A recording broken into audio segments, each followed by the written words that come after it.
যদিও আমরা এখানে ইংল্যান্ডে বসবাস করি, আমাদের সবার কিন্তু আমাদের নারীর টানটা কিন্তু আমাদের বাংলাদেশে। আমার বাড়ি হচ্ছে মৌলভীবাজার জেলার বড়লেখা থানা। ওখানে আমাদের যে জাতীয় নাগরিক পার্টির হয়ে ইচ্ছা আছে আমার কাজ করার, ইনশাআল্লাহ।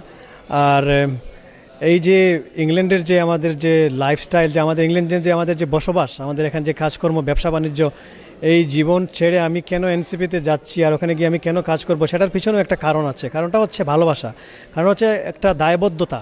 আপনি তো বাঁচবেন, এই পৃথিবীতে তো মানুষ বিভিন্নভাবেই বাঁচে, বিভিন্ন কারণ নিয়ে বাঁচে। যে বাঁচার তো বিভিন্ন কারণ থাকতে পারে। আপনি যদি বাঁচলেন আর বাঁচার যদি সার্থকতাটা যদি না থাকে, মনে করেন আপনি আপনার মানুষের জন্য কিছু করতে পারলেন না, আপনি যে জায়গায় আপনার জন্ম হলো এবং সেই জায়গার মানুষের অধিকার আদায়ের জন্য এবং সেই জায়গার মানুষের জন্য, মানুষের উপকারের জন্য, মানুষকে অন্যায়ের হাত থেকে মানুষকে রক্ষা করার জন্য আপনি যদি একটু ছোটো ভূমিকা রাখতে না পারেন, তাহলে সেই জীবন থাকার কোনো সার্থকতা আমার মনে হয় না।